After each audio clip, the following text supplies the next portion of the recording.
Bonjour, salut tout le monde. Nancy ici, ou je devrais peut-être dire Blue Sky Nancy. C'est mon nom de randonneur et c'est aussi le nom que j'ai donné à ma chaîne YouTube. Alors, je suis ici à faire ce petit vidéo pour tenter de vous expliquer pourquoi je m'apprête à faire le Sentier des Appalaches à partir du 22 mars. Donc, dans à peu près un mois, je commence. Et aussi, je vais tenter d'expliquer pourquoi j'ai choisi de faire un vidéo log et de publier toutes ces vidéos sur YouTube, sur cette chaîne. Donc, pour ceux qui ne savaient pas que j'allais faire la Sentier des Appalaches, voilà, c'est aussi l'annonce. Mais il y en a beaucoup qui le savent là, dans les amis et la famille. Mais pour ceux qui ne le savaient pas, ou ceux qui le savent mais qui connaissent pas trop le Sentier des Appalaches, je vais vous expliquer qu'est-ce que le Sentier des Appalaches. Alors, le Sentier des Appalaches, ou souvent on l'appelle en tout court AT, qui est en bref, Appalachian Trail, en anglais Appalachian Trail, donc on appelle souvent le sentier AT. En français, c'est le sentier des Appalaches. Est une randonnée de à peu près, à la marche, là, à peu près de 2200 milles, donc en kilomètres, on parle de 3500 kilomètres. Et ça commence à Springer Mountain, qui se trouve en Georgie, aux États-Unis, et se termine dans le Maine, au mont Katahdin. Toute cette randonnée va passer en fait à travers de 14 États des États-Unis. Oui, c'est très long, effectivement. Le parcours complet équivaut à peu près 5 millions de pas.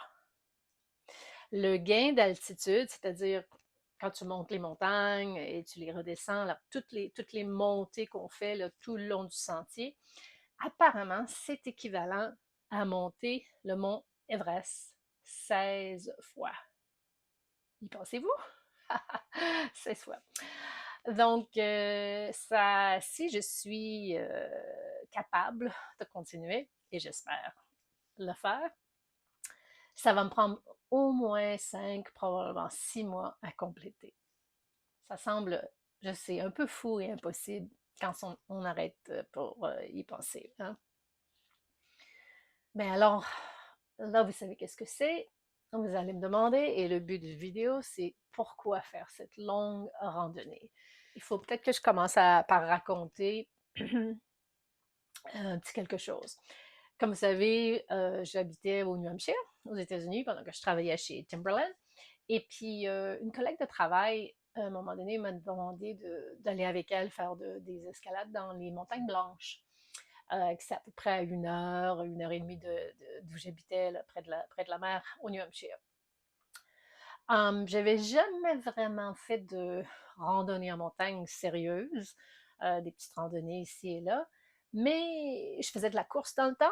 Je m'entraînais même pour des marathons, donc je me suis dit, ah, je vais être probablement assez en forme là, pour le faire. Donc j'ai dit, oui, oui, je vais avec toi. Alors, on a fait une belle randonnée dans les montagnes. Puis en fait, certains sommets qu'on a atteints étaient des sommets qui faisaient partie du Sentier des Appalaches. Donc, pendant qu'on était sur un de ces sommets ou sur cette randonnée, cette journée-là, on a rencontré des randonneurs qui avaient beaucoup de gros sacs à dos, plein de choses. Ma copine Karen commence à leur parler, blablabla. En tout cas, ils s'en vont finalement. Puis là, après ça, je lui dis qu'est-ce qu'il faisait avec ce gros sac à dos et toutes ces choses. Alors, elle m'explique. Elle dit ce sont des AT, Appalachian Trail, AT through hiker. So, en anglais, through hiker, ça veut dire des randonneurs qui vont d'un point à l'autre. Going through, ça veut dire aller de l'avant d'un point à l'autre. Alors, c'était des E.T. Through Hiker. Et puis, j'ai dit, qu'est-ce que c'est, E.T. Through Hiker? J'avais jamais entendu parler de ça. Alors, elle m'expliquait Ils ont commencé, ils font une longue randonnée, ils ont commencé en Georgie et ils s'en vont vers le Maine. Puis là, nous, on était au New Hampshire, donc ils étaient déjà presque aux trois quarts et plus là, de leur randonnée. Quand elle m'a expliqué ça, je me suis dit, wow, c'est incroyable comment on peut faire ça. J'avais même pas d'idée dans ma tête. Mais je pense que c'est là où il y a une petite graine qui s'est semée dans ma tête. Et puis, bon, en fait, elle est restée là. J'ai pas beaucoup pensé, trop, pendant plusieurs années qui ont suivi. Mais c'était là. Donc, pourquoi maintenant j'y pense? C'est encore une bonne question. Vraiment, pour être totalement honnête, entièrement honnête, je suis pas vraiment certain pourquoi. C'est comme ça m'appelle maintenant. J'ai pris ma retraite, comme vous savez, j'ai le temps de le faire. Et puis j'aime ça être dans la nature. Et c'est une aventure qui m'attire, qui m'appelle. Puis je me dis que je peux pas l'ignorer. Il faut que j'aille de l'avant et que j'essaie. En fait, j'ai essayé d'expliquer le pourquoi à des amis, à Jacques et à des amis. Et puis, en leur expliquant, je me suis mis à me rappeler de mon premier voyage à sac à dos. Et mon premier voyage à sac à dos, c'est quand j'avais 20 ans. Je restais à Québec dans ce temps-là. Et puis, c'était un voyage en Europe.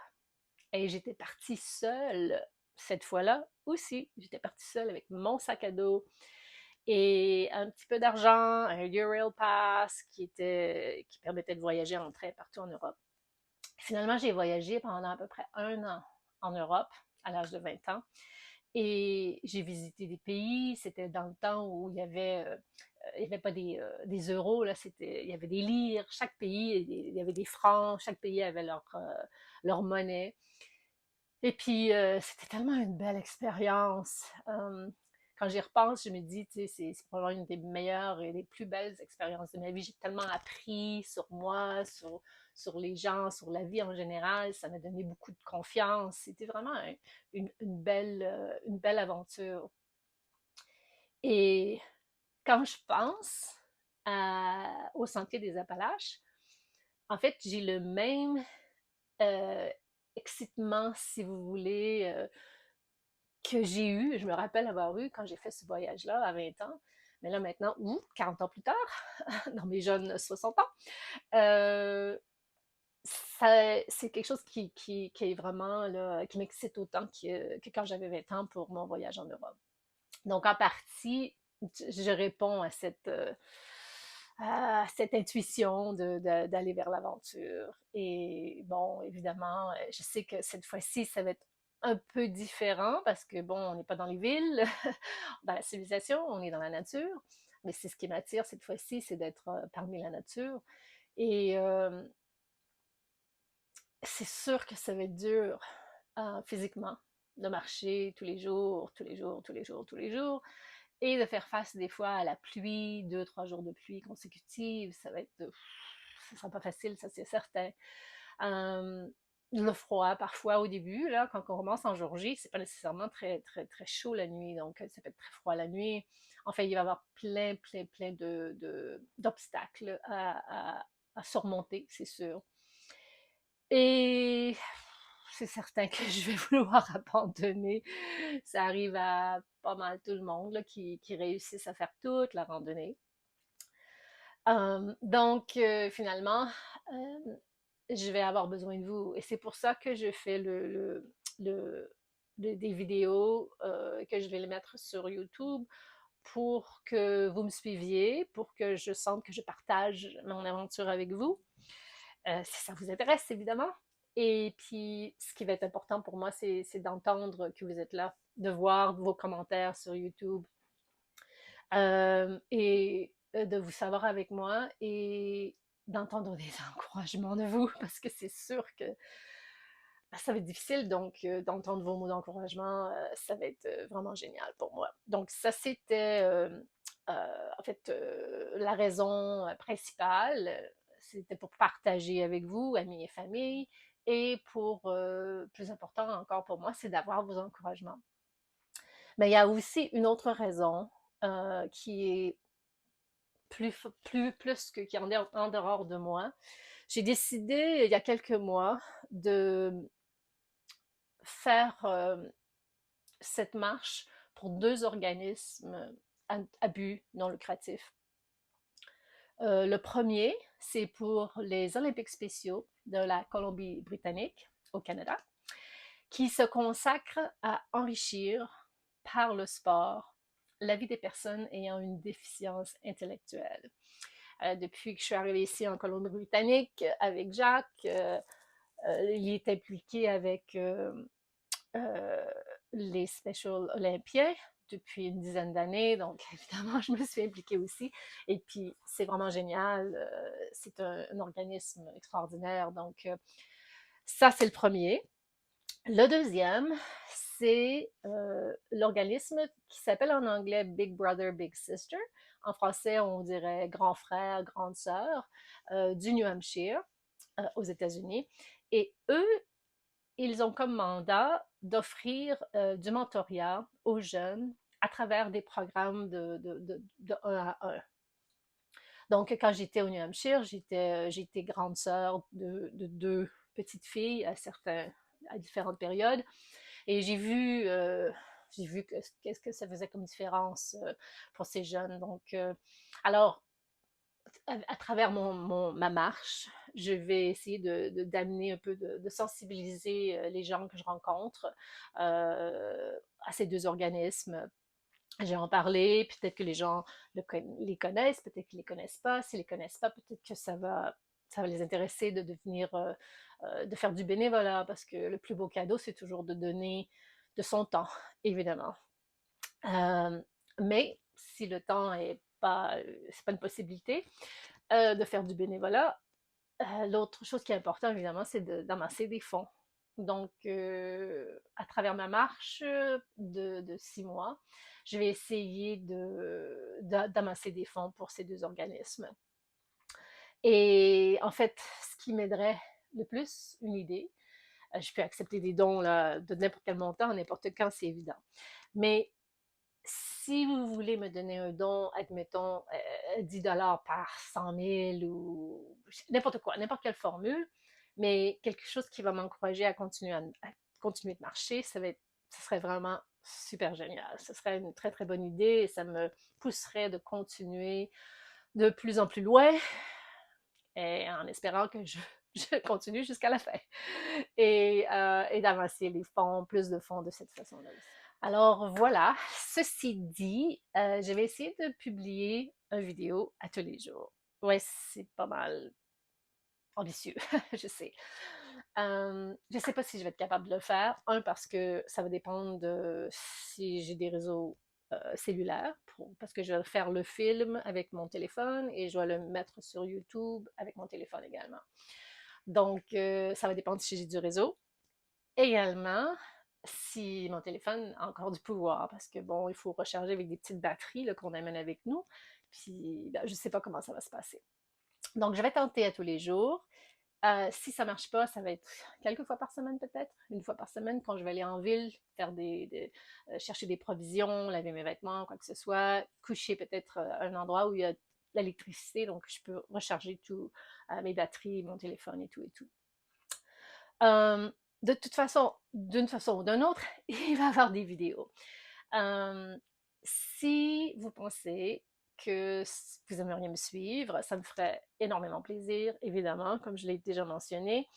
Ce qui m'aiderait beaucoup, c'est que vous vous abonniez à ma chaîne. Donc, le nom de la chaîne, c'est Blue Sky Nancy. Vous allez sur YouTube.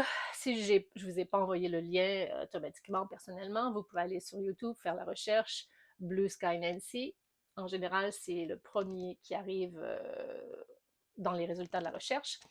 Et si vous n'êtes pas abonné, à droite, ça va vous donner la possibilité de cliquer et de vous abonner. Une fois que vous êtes abonné, il y a aussi une petite cloche qui est là.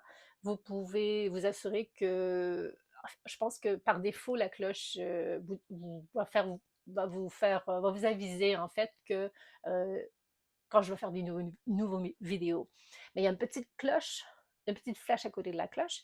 Si vous la descendez, la cloche, vous pouvez également choisir une cloche noire solide. Et si vous choisissez la cloche noire solide, ça va vous permettre d'être avisé à chaque vidéo qui est prêt à visionner finalement. Ça, vous pouvez choisir entre les deux. Si vous trouvez que je fais trop de vidéos et que vous ne voulez pas être avisé toutes les fois, ben vous laissez la cloche comme claire, elle est vide à l'intérieur. Vous allez voir quand vous allez aller sur YouTube.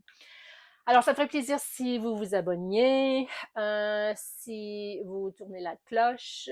Et évidemment, quand je fais des vidéos, ben, si vous pouvez faire j'aime avec le petit pouce ou j'aime pas, j'espère que vous allez aimer. Et le plus important, il y a une section en bas là, pour faire des commentaires. Ça va être vraiment, vraiment, vraiment, vraiment superbe si vous faites des commentaires. Et vous pouvez me poser des questions également.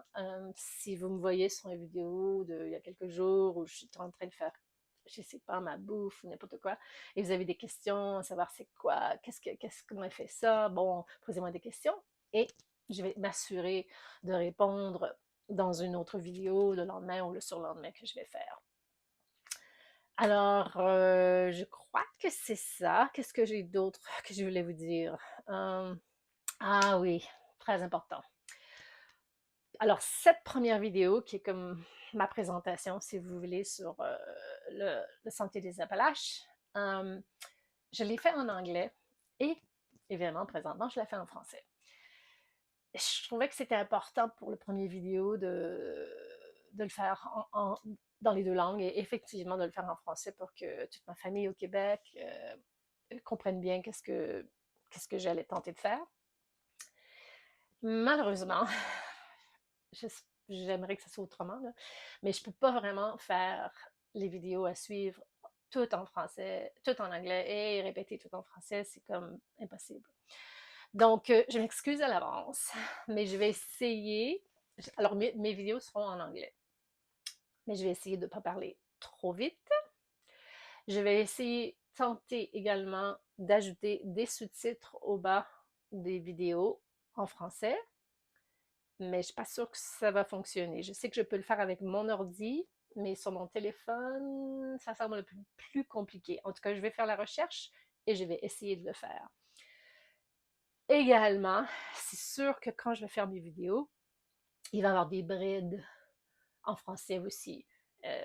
Puis les gens qui ne parlent pas français, ben, il faudra qu'il y ait de la patience aussi et accepter d'entendre un peu de français ici et là. Après tout, je suis québécoise, on parle anglais, on parle français. Ma prochaine vidéo sera pour vous montrer, pour vous partager tout l'équipement que je prévois apporter avec moi pour commencer. C'est sûr qu'au fur et à mesure de la marche, il y aura certainement des changements, mais je peux partager avec vous, premièrement, au commencement, qu'est-ce que j'ai comme équipement. Une chose que je voulais mentionner, que j'ai oublié, c'est que quand vous allez faire des commentaires, n'oubliez pas que les commentaires que vous faites sont publics. Donc, si vous avez des choses à me dire personnelles, quoi que ce soit, il faut prendre une autre méthode. Mais si vous voulez faire des commentaires généraux, encouragements, des questions, quoi que ce soit, vous pouvez le faire là. Et l'avantage, c'est que vous pouvez voir aussi ce que les autres ont demandé, les autres qui ont commenté. Donc, c'est comme super aussi. Bon, alors je crois que c'est tout. Pour finir, je vais vous dire que je suis très reconnaissante d'avoir cette opportunité devant moi. C'est vraiment extraordinaire. Et je voulais vous dire aussi merci si vous choisissez de me suivre. Ça va me faire énormément plaisir. Et j'ai hâte de vous amener avec moi. Alors, c'est tout pour le moment. Si vous avez des questions, allez-y, commentez. Dites-moi que vous avez vu cette première vidéo et dites-moi que vous allez me suivre peut-être. Et puis, ben, j'ai hâte de tout lire et j'ai hâte de commencer. Je vous embrasse et je vous dis à bientôt. Au revoir.